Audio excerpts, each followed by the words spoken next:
Okay, today I'm going to update you all in my progress, but I think I will not able to show you my house today. Right now, nasa ibang lugar tayo, but same world pa rin. So this is my base.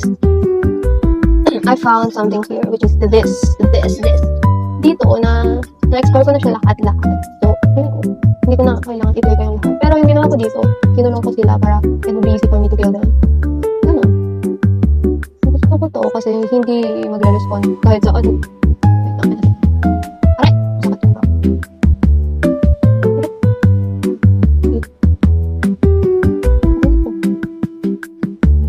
Ganun. Ito yung magiging advantage if ever na. Kinulong na lang sila.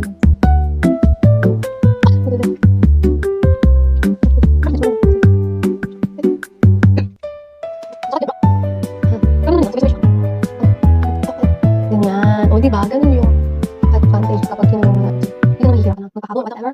Yan, dito na. Ay, nakabis yung person. Nasa siya, ano makakatayo? Where is the video? Nakikita mo siya. Kailangan makita. Pero yung this time, nakalabas sila. Siguro, maliit kasi yung kulungan na nagawa ko. Yan, diba? Okay, meron pang iba dito kasi actually nalibot ko na ito lahat eh. Pero hindi ko alam kung paano buksan yung isang yung color blue na key. Hindi ko mahanap kung paano gawin kung saan mahanap yung key na ganung color.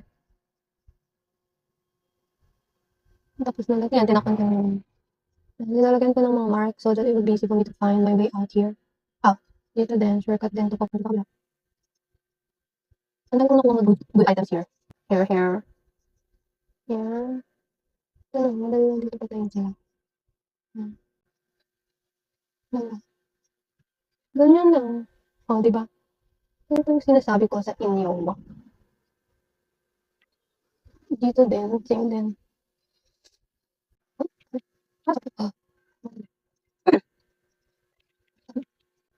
Siguro it's time for me to open.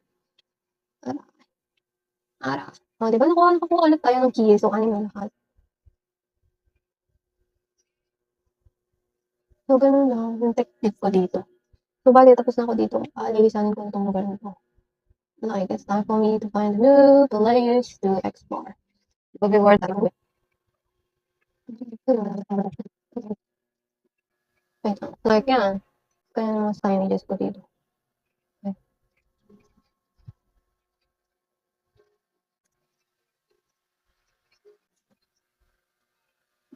Yung ganito pala, ganyan.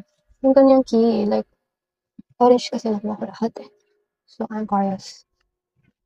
So, iaangat ko to doon sa top ng base.